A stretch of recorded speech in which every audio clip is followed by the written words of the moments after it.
Assalamualaikum warahmatullahi wabarakatuh. Wilujeng enjing kakak soleh-solehah, kumaha kabarna? Alhamdulillah luar biasa, Allahu Akbar. Alhamdulillah sehat semua ya. Bagaimana hari ini? Masih semangat belajarnya? Harus tetap semangat ya kak. Oke, kita akan belajar bahasa Sunda bersama Ibu Aen. Kakak buka bukunya di halaman 44 ya. Tapi sebelum kita mulai, alangkah baiknya kita berdoa dulu dan baca basmalah. Kita baca basmalah bersama-sama ya. Bismillahirrohmanirrohim. Ya kakak, di halaman 44 ini kita akan belajar tentang kalimah ondangan. Coba kakak perhatikan ya percakapan yang ada di halaman ini. Ibu akan bacakan. Lisa enjing ka bumi abdinya urang ngagawean PR babarengan. Sakalian Rian sareng Rini diajak. Mangga, tapi saya namah tina ka bumi abdi bae. Ngarah ngagawean PR-na dibantuanku ibu atanapi bapak. Nah, jadi di sini di percakapan ini ada kalimah ondangan. Yang mana kalimah ondangannya? Yaitu yang kalian Rian sareng Rini diajak. Nah, ini merupakan kalimat undangan atau dalam bahasa Sunda itu kalimah ondangan. Mengerti ya kak? Jadi kalimat undangan itu ditujukan untuk mengundang seseorang dalam suatu kegiatan atau suatu acara. Sekarang kakak buka halaman 50. Di halaman ini kita akan belajar beberapa jenis kalimah. Ada kalimah nu eusina ngondang, berarti kalimat yang isinya itu bertujuan untuk mengundang. Contohnya, abdi bade ngajak Mia. Saya hendak mengajak Mia. Jadi itu kalimat undangan. Yang B, kalimah nu eusina nanya. Jadi kalimat yang isinya itu bertanya. Contohnya, Mia aya di bumi, tanda tanya. Berarti kalau kalimat tanya itu pastinya diakhiri dengan tanda tanya. Yang C, kalimah nu eusina ngajak. Jadi kalimat yang isinya itu ajakan atau mengajak seseorang. Contohnya, urang diajar bareng, kita belajar bersama. Berarti itu termasuk ajakan. Ajakan untuk apa? Yaitu ajakan untuk belajar bersama. Dan kalimat ajakan ini diakhiri tanda apa namanya? Tanda seru. D, kalimah nu eusina nyatujuan atau kalimat yang isinya itu menyetujui. Contohnya, mangga atuh. Biasanya kalimat persetujuan ini atau menyetujui ketika adanya ajakan. Kalimat ajakan. Misalnya, urang diajar bareng. Yuk, misalnya itu kan kalimat ajakan. Berarti bisa dijawab dengan kalimat yang isinya persetujuan atau nyatujuan. Mangga atuh. Baiklah. Begitu ya kak.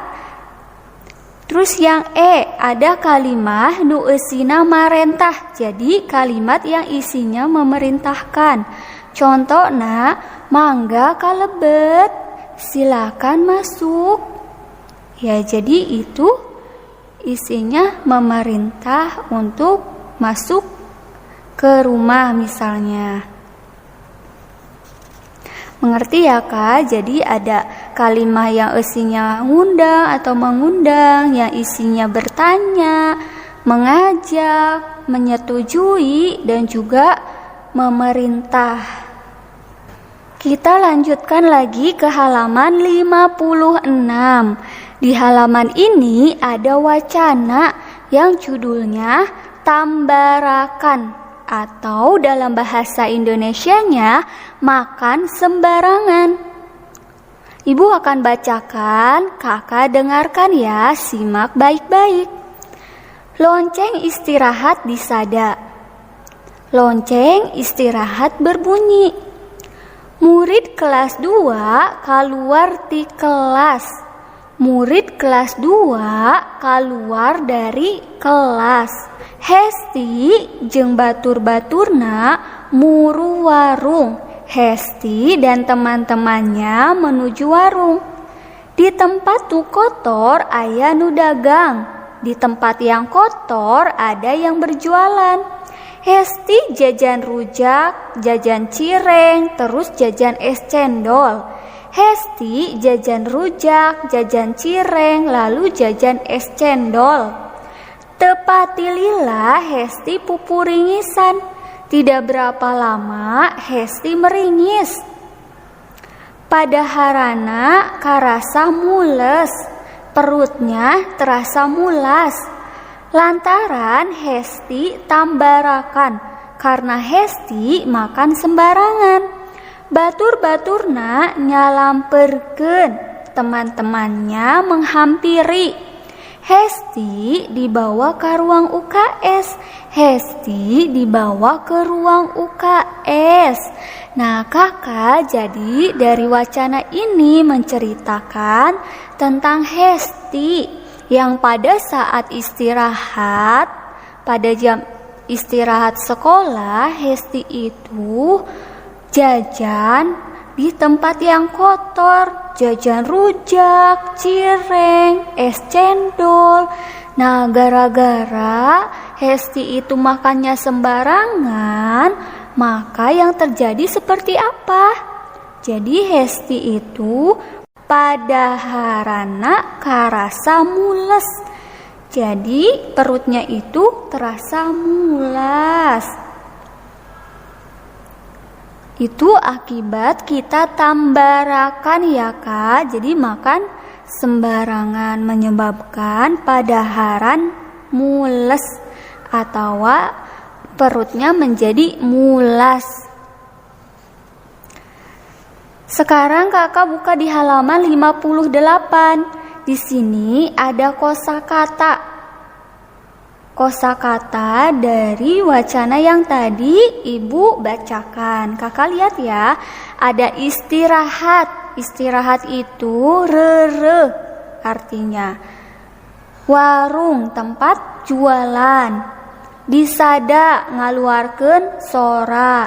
Lonceng genta, dagang ngaduitkeun barang, pupuringisan muringis ngarasakeun ka nyeri, mules nyeri pada haran, tambarakan barang dahar sagawaya atau makan sembarangan.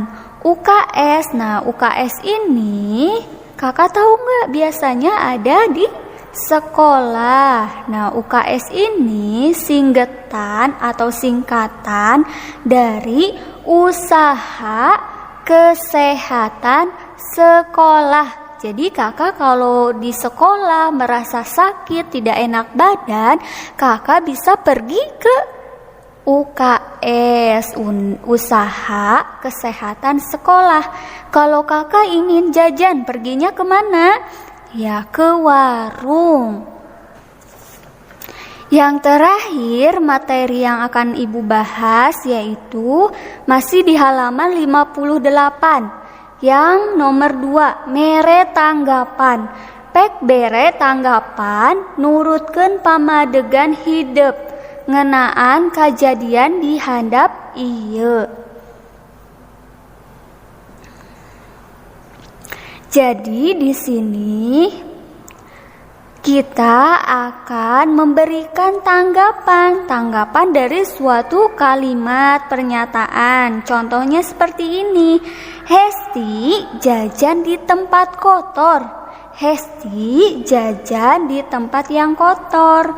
Tanggapannya seperti apa? apa? Misalnya seperti ini ya. Jajan di tempat kotor kurang alus, sabab bisa ngabalukarkeun kakenaan penyakit. Jadi jajan di tempat kotor itu kurang baik, sebab dapat mengakibatkan terkena penyakit. Nah, itu merupakan suatu tanggapan. Jadi kita menanggapi suatu pernyataan atau suatu kalimat pernyataan kita tanggapi. Nah, kakak, sekarang ibu tugaskan kakak untuk membaca di halaman 56. Kakak rekam suaranya dan kirimkan ke ibu ya. Hanya membaca halaman 56, wacana yang judulnya Tambarahkan. Lalu setelah kakak membaca wacana tersebut, kakak tulis kosakata yang ada di halaman 58 di buku tulis bahasa Sundanya ya kak. Nah, pembelajaran bahasa Sunda kita di hari ini telah selesai. Kakak tetap semangat belajarnya ya. Jangan lupa untuk dikerjakan tugasnya. Ibu akhiri, sampai jumpa di pertemuan selanjutnya. Wassalamualaikum warahmatullahi wabarakatuh. Dadah.